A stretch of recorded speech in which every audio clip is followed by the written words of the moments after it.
that's kind of my background anyway. Cool. So basically, shooting. I mean, the film itself was quite good. It was. I thought it was something that was kind of. It was a nice idea, and it was fairly well executed as well. Basically, can you quickly tell me about the process that you went through as a director to actor? Say, how did you get him into the mind frame of the Zanais and so on and so forth? Yeah, of course. Well, for the fact that there wasn't any dialogue, the audition period we had was pretty quick, and it was basically getting an idea of who'd be open enough, because obviously there's a lot of people who are budding actors. It's trying to get people to be open enough to perhaps act like that and be quite brutal with themselves. So when we met Alex, and we felt he was perfect for it, he came in with a lot of ideas. Talking him through the process, it was we had to film it chronologically, so that afforded us an opportunity to kind of develop it as the nights went on. It was filmed over 3 nights in an old church, actually, so the shoots were late, about 10 at night till 7 in the morning. But we had a lot of time and the ability, and it is a bit of a gift as a director to do it chronologically, so you can talk through gradually as this thing was building up in the film. So yeah, it was definitely a help. And I believe that to be our process. Is that okay? Well, Anderson, basically, can you tell us about yourself? Where have you come from?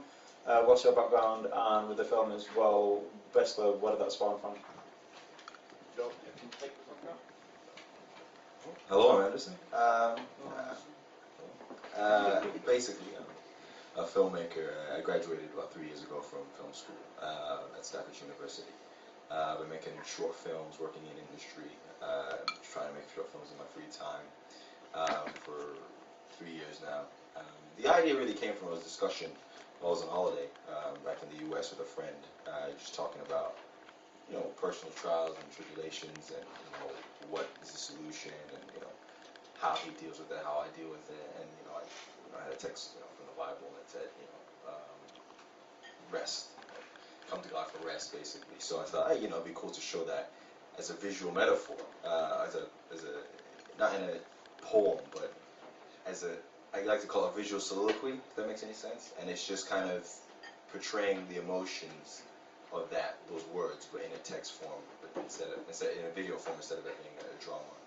So, we had the idea, and I wrote it down, and kind of didn't do anything with it for a while, and then I came back to the UK, and then I thought, this would be a good idea to do, just to do something with it. So basically, put a casting call out there. Christine, one of the actresses, is here for it. And we had a good team involved. Everybody, made everybody understand it was a very personal film to me. I said, look, you're not comfortable doing it, let me know. But everybody on board was so dedicated to it, and had a great team behind me. And everybody was really up for the day, because like you could tell, it was a cold day, it was a windy day. I've got Andy Salamanchek, he was the first AD on the film, just over there, and Matt Geeling, sorry, who did the animation for it as well, there on the background. Don't be shy, guys. But basically, it was a rough day. It's one of those. You only have that window. We only had that one day with all the people and all the set pieces we had, and the weather either side. The day before was brilliant, sunny skies or whatever. But I think in the end, it was better for the film that we had on that day. So, but we had a limited window, and everybody worked really hard, and it was a long day, but everybody put together and helped make it a good film. Good. I did really like that film. I thought it was really, really well done. What are you going to do with this film? Because it's quite a religious piece. Obviously, there's a good outlet there for the religious areas, a lot of festivals, etc., which are religious based. Are you kind of thinking of going down that avenue? Kind of. At the moment, it's very much, the market was more the U.S., more this is more religious organizations there, kind of thing. But it's I don't want to restrict it to festivals. It's something that, for me, it's what I believe in, kind of, and well, it's what I believe in. And I don't want people to see the point of view, to look at things. If you're a bit down or whatever, just have a watch of it, and if it makes you think, if it doesn't make you think anything, that's fine. Bother me, it's kind of. So it's festivals, we festivals, screenings. It's not on the internet yet, but for me, it's just kind of if you want to watch it and you get something for it, like a poem, you read it, see it, you either get something for it, or you forget about it. Most films, short films, it's either you remember or you don't. So if you remember it, brilliant. If you don't, it's fine. That's what I look at it. Anyone can see it anywhere. That's what the idea. Cool. So basically, before we go to any questions, what are your next 2 projects? What are you kind of wanting to try and do next? We're actually sitting down, I think, next week when I get back to London to start writing. It'll be a 15-minute short this time. Wanted to do something with a proper little narrative, as opposed to it just being a conceptual piece of work. Like Buzz was just about Man Hears North. There's no dialogue or anything like that. We wanted to really kind of think about a more complex piece of storytelling. So that's kind of what I've got to go away and do next week. So that's the one thing that we're kind of sitting down to do right after this. Sounds good. Well, I've got 2 projects on, but they're kind of in the pipeline because I've got a more important event to come first. Marriage. But 2 films I want to make next. I mean, the first one is a documentary about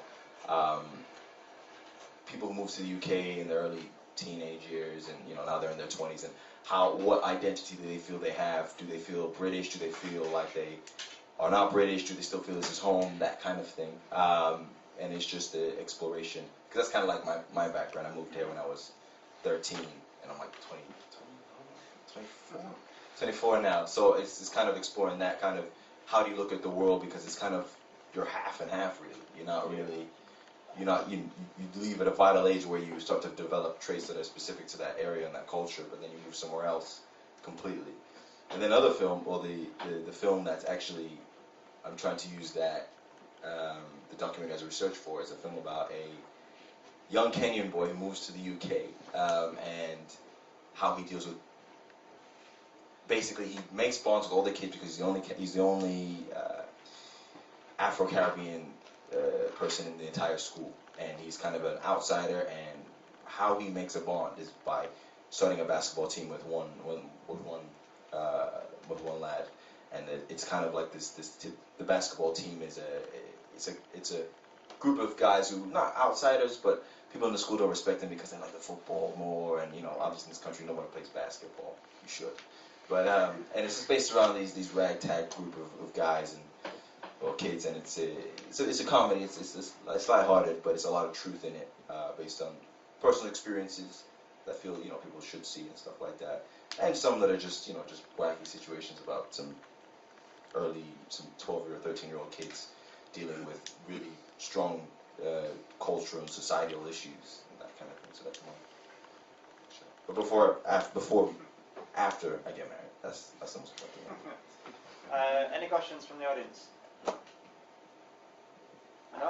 I think we've covered it. No, I've got a question. Yeah, go for it. Anderson, where did you shoot your film? I shot it in the Peak District, by Leek, not too far from Leek, at a place called in the Staffordshire Roaches, just some random roads back there. And we just kind of, I had done a recce 3 months prior, but in the other side of the Roaches, but then we kind of found that location a week before, and it just had the right feel. It just felt a lot, because you could see more of the background, and the sky was just so, it was better, basically, so that's how it felt. Cool. Yep.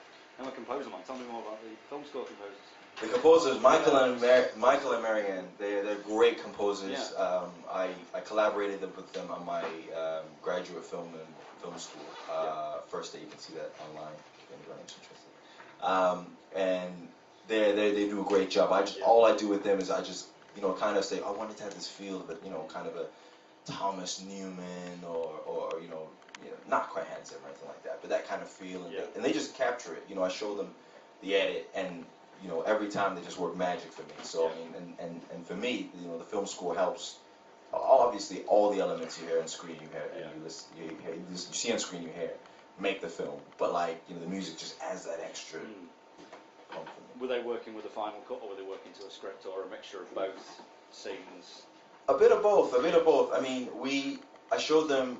I gave them an early cut so they get the vibe for the film. Yeah. I mean, like I gave them a treatment beforehand so they had some ideas and they bounced back and forth. But then I gave them an early cut, and they kind of created that first cut, and then it fed back to them. And then as we dealt with the sound designer, because also did the sound design, Nico Craig of Air Trumpet did a great job as well.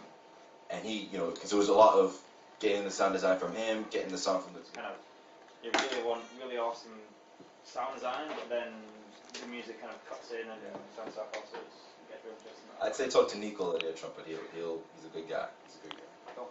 Well, thanks very much, guys. Shall we just Quick question. Yes. Yeah. What camera did you use? We shot on a red Scarlet in 4K. Shot on a red Scarlet. A friend of mine is Mark Kuchevsky. He lent me his red, and we DP for each other sometimes. He's got a film coming. He's coming out.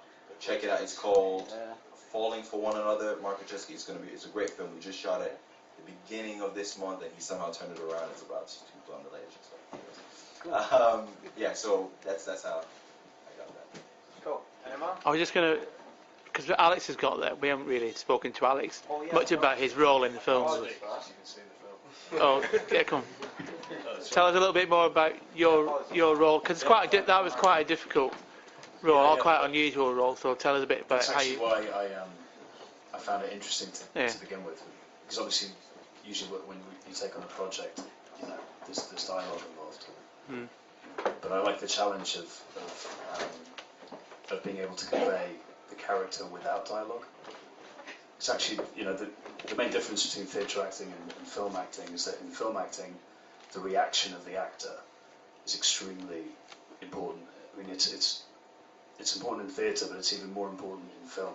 Very often in film, it's actually the reaction that's more important than what's being said. So, for example, if I said to you, "I'm very sorry, your daughter has just died," what I'm saying isn't that relevant. What's more relevant is your reaction to what I've just said.